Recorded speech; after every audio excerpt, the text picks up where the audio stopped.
Hello and welcome to On the Record with White and Case, the podcast about the fast-paced and dynamic world of big law. Whether you're considering a career in big law, studying at law school, or already one of us, this podcast is for you. I'm Jane Kennedy, and today we're speaking with New York associate Elizabeth Mapelli. Elizabeth, you're part of the Capital Markets Group. Thank you so much for joining us today. Thank you so much for having me. I'm so excited. This is my first podcast, so I couldn't be more excited. Excellent. Well, thank you so much. And I just want to take you back a little bit because I know that you joined White and Case as a legal assistant. Can you first describe for us what drew you to White and Case? Yeah, sure. So I kind of have an interesting start here at White and Case. I am originally from the suburbs here of New York and ended up going to the University of Wisconsin-Madison for college and absolutely loved it, had such a blast, and didn't really consider law school or anything. I was a marketing major there, but I knew that I wanted to come back to New York, and so I got a job here as a paralegal when I graduated college, and I absolutely loved it. I really felt like it was exactly the sort of job that I was looking for. I got to work with really smart people and on really interesting projects, and really felt like the people here cared about my development, like whether or not that was as a legal assistant or paralegal, it's the same thing, or whether that was me coming back as a lawyer or me not doing law at all. I just really felt just like such a sense of community here.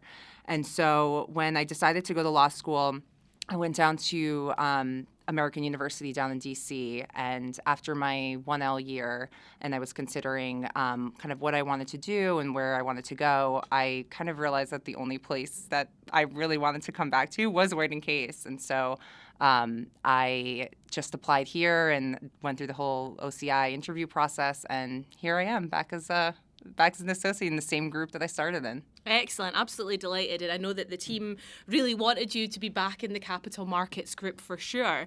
In terms of, we're talking about capital markets, what is that specifically? Yeah, I think the best way to describe capital markets is just kind of primarily centered around advising clients and whether or not those clients are companies or financial institutions on kind of accessing sources of capital. So whether that be through the debt capital markets, which is primarily what my practice revolves around, or whether or not that's companies issuing stock and through the IPO process or doing a follow-on offering. And so sure, I'm primarily in the debt capital markets group, but something I love about capital markets is that we really have touch points in all the groups here at White and Case. So we might work with the M&A team for an acquisition financing, or we might be working with the bankruptcy team to, come up with financing sources for our clients that are in bankruptcy. So I just was actually working on a deal that our kind of White and Case listserv was primarily capital markets people, but there was 25 other associates and partners from different groups, and that was M&A, and that was litigation, and that was FRI. So it just kind of really speaks to how capital markets has just touch points in so many different practice groups. Wow, that sounds like a lot of people. Yes, it was. You must have definitely broadened that network and expanded on that knowledge base. For sure. Wow, that's incredible. Did you always know you wanted to be a capital markets lawyer? So when I came back as a summer associate, I really was anti-capital markets. I was like, I do not want to do any capital markets work. I want to see what else is out there. So one of the great things here about White and Case in the summer is that you can do both litigation and corporate. So when I came back, I think I originally planned on splitting my summer between corporate and litigation, but then ended up doing all corporate. But I did no capital markets. So when then I came back as a first year, again, I was kind of like, I kind of know, a little bit about what's going on in capital markets, so let me try the other groups. So I did some M&A work, and I did some bank finance work and project finance. And then maybe after about 6 months, I was like, okay, I think I'm ready to see what being a capital markets associate is compared to what being a legal assistant is. And I still loved exactly why I had loved it as a legal assistant. I loved it as an associate. My my job is dependent on what's going on in the markets and what's going on in the world. So if the Feds raise the interest rates, like that might affect how other companies are getting their financing sources. It's rules based, so you have to follow the securities rules. So reading the rules and making sure our disclosure adheres to those rules is interesting to me. I liked the opportunity to work on both equity deals as well as debt deals. And the debt deals might be high yield issuances, or they might be structured finance issuances. I just kind of loved the variety of the work and kind of fell right back into it when I came back. So if you could then tell us a bit more about what's it like kind of on a daily basis for yourself? Yeah, so I mean, I know it's kind of trite or corny, but it's really no day is the same. But maybe I'll kind of talk about a little bit about like what my day was like yesterday. I'm a fifth-year associate here.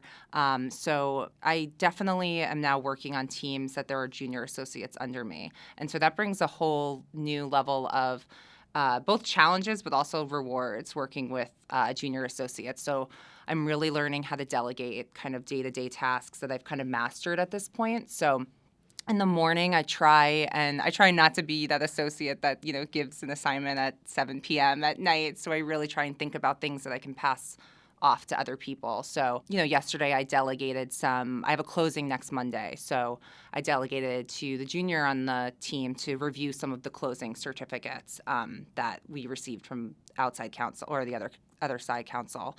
And then in the morning, I try and do kind of more tasks that I think are quiet thinking. So I was reviewing the indenture for that deal, which just requires a little bit more analysis and familiarity with the covenants or the restrictions that the company will have to adhere to. And then throughout the day, and as the morning progresses on, there's calls scheduled, both internal and external, for the deal that I just said. There's 25 other White & Case members on. We have a daily check-in call for that. So that's just a really good time to kind of level set with both the White & Case team as well as the company's financial advisors on things we want to accomplish that day for the deal. And then yesterday I also signed up for a new pro bono matter. Excellent. Yeah. I was going to say, how do you even keep on top of all of this? Yeah, no, I think White & Case really prioritizes doing pro bono, and it really is something that it's not just something we say, it's something that we actually kind of live.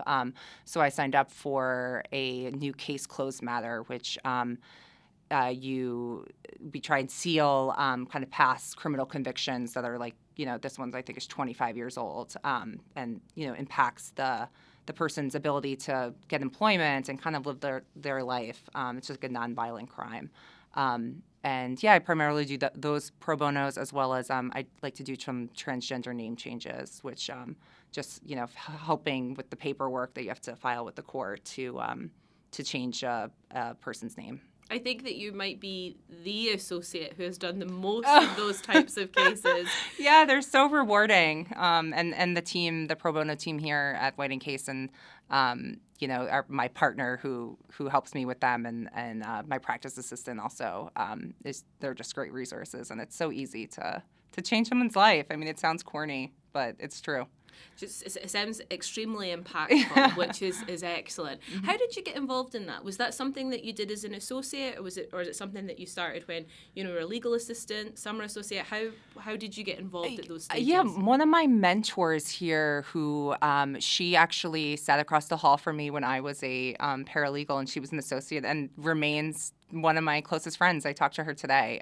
She did them, and so I was kind of familiar with her work on them, and she recommended that I do them. And there's lots to do, and so they're kind of an easy thing to do, and really kind of help out the community. Brilliant. And, from that pro bono work that you've done, how important is that to you personally? Yeah, it's so important, and kind of as I said, that White & Case really prioritizes it and encourages everybody to do, I think it's 20 hours, which is really not hard to do here. Obviously client work is important, but the pro bono opportunities are vast and really everybody can get involved. Excellent. And in terms of the workplace committee, because that is something else that you're involved in, and that's kind of why I'm mesmerised at how you fit all of this in. What is your role within that committee? Yeah, so since I think I joined during the pandemic. Our initiatives have changed, but I think that the core message of what the workplace committee is remains the same.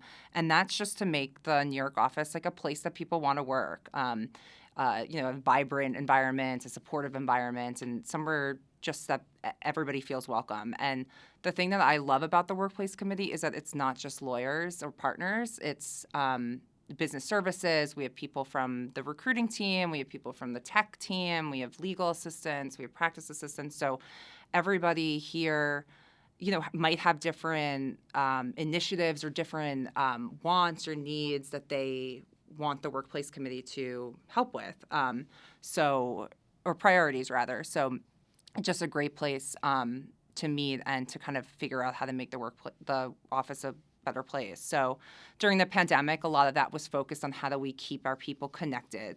And then it transitioned to how do we get people back into the office? And now that we're back in, it's more how do we get people to stay? What are things that people are concerned about? So recently we did a financial planning day that we had a financial advisor come and offer free, services, financial planning services to any of our people. We had a day that we had headshots that you could come in and get your professional headshot done. We have a chosen charity. So right now that charity is the New York Center for Children, which provide services to victims of child abuse and their families. And we had just finished up for the last 2 years, Our Children was our charity, which provided services for incarcerated women and their children. So we had an auction day, which was really fun. We do a toy drive at the holiday season. Just little change boxes that you can throw your change in at the cash register at the cafeteria. That's the workplace committee. Just so much going on at the firm, which is always good to hear. What about more on the social side of things? I know that you're also being kind of heavily involved in organising either social activities for your practice group as well as the workplace committee. Yeah. Can you tell us a bit more about those? Yeah, sure. I mean, I always tell people when I'm interviewing or just talking to people about White & Case that I think I spend more time socially with my coworkers than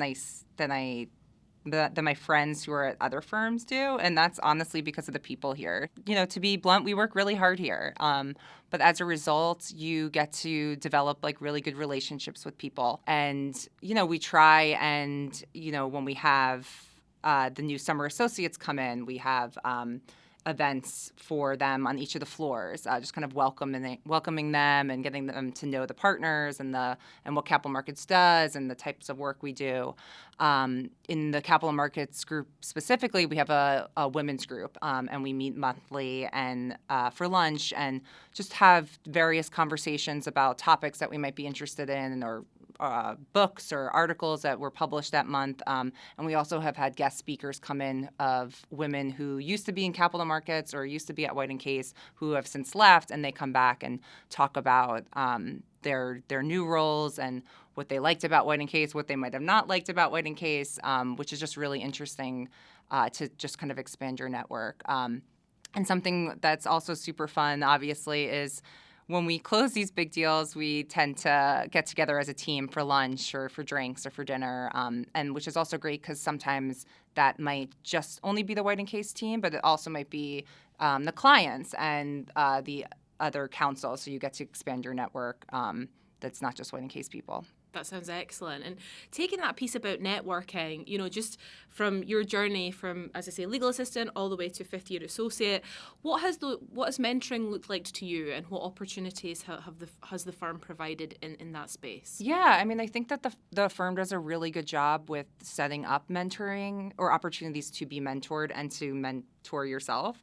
So I know when you're a summer, you might be in a summer mentoring group that will consist of partners from both litigation and corporate, and also associates both from litigation and corporate. And then you're also paired with like a buddy who's maybe only a first or second year, so you might be able to ask that person questions that how to use the printer or something like that you might not feel comfortable asking the partners. And now, and so that's maybe like in the formal sense, but now also you can get informal mentors. I found that the people that have sat across the hall from me have become my mentors. You just kind of watch them both how they work and how they socialize and how they, develop their business. And it's just good to the proximity. And I think coming back to the office is something that has been really helpful with that. And now, I get to be part of these mentoring circles as some of the mentors. So even the one I was in last summer,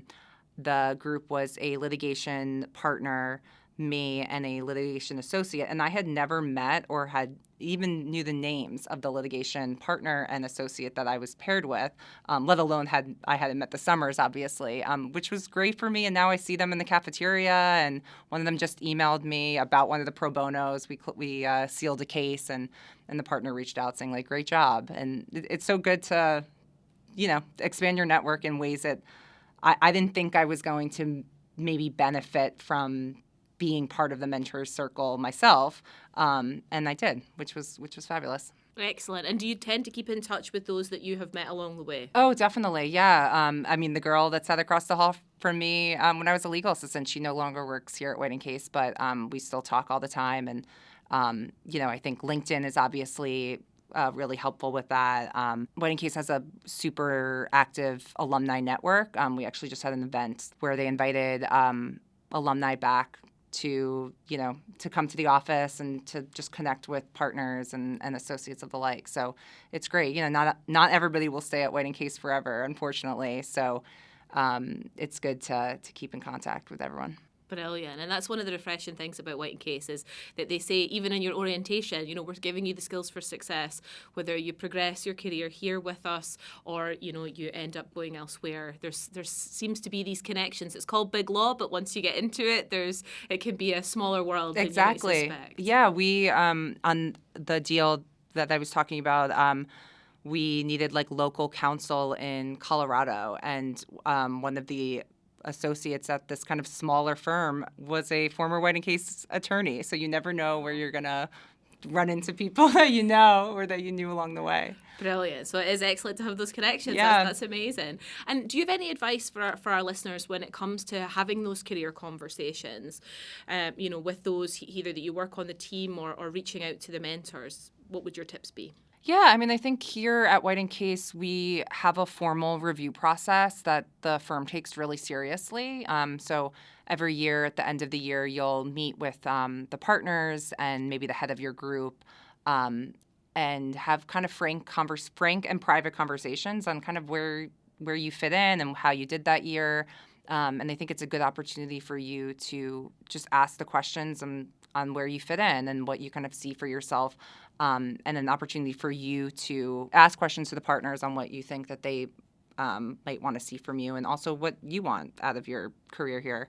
I think also being at a place like White & Case, we have so many resources in our learning and development group. And I know Liza talked about it in her podcast. We have a coaching office, and that office you can meet with professionally trained coaches on a private basis about where you see yourself here and things you can work on and things resume building and if you want to leave White & Case, you can have those conversations there.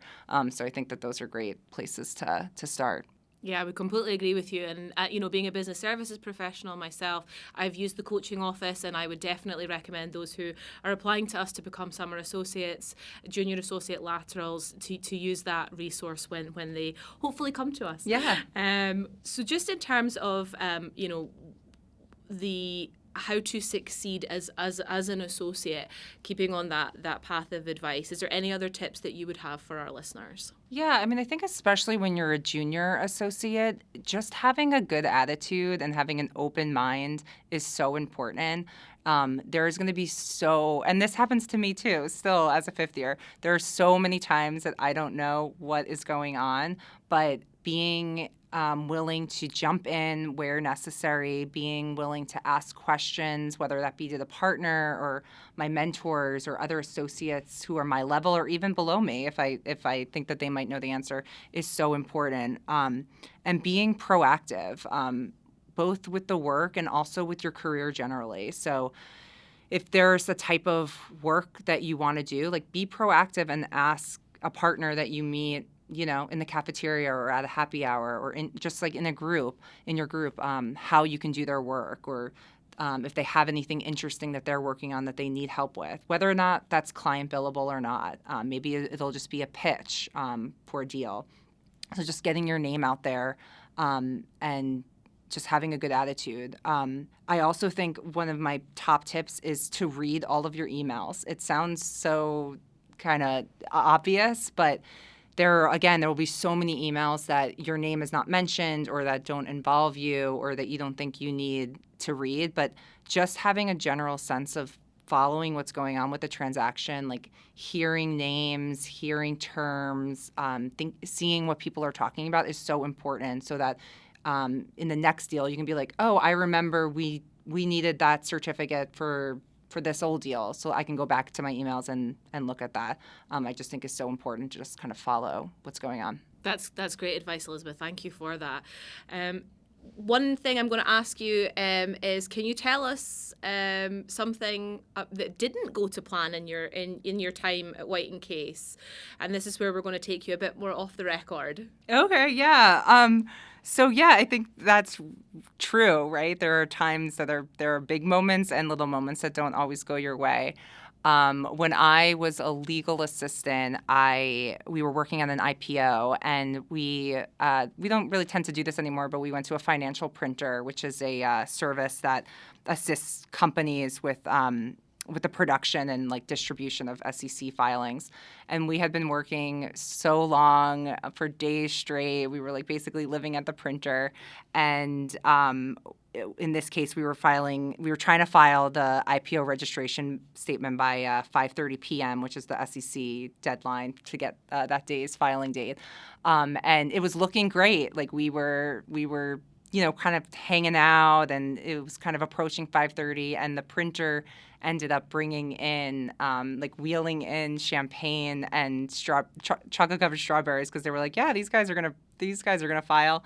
And then last minute, like 5:28, the auditors would not sign off on the registration statement, so we couldn't file. And so the printer awkwardly had to wheel the champagne back. They let us keep the strawberries, so that was good, but it was so kind of depressing and kind of took the air out of the room. But it's like, listen, things don't always work out the way that you wanted, and we're hoping to then have kind of a stress-free weekend.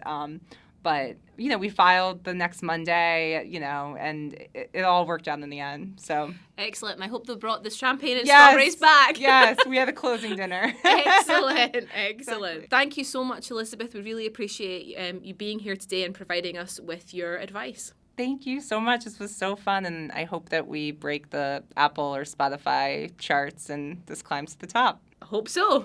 Thank you so much again. You can learn more about our work, our people, and the opportunities we offer at inside.whitecase.com and on our social media channels.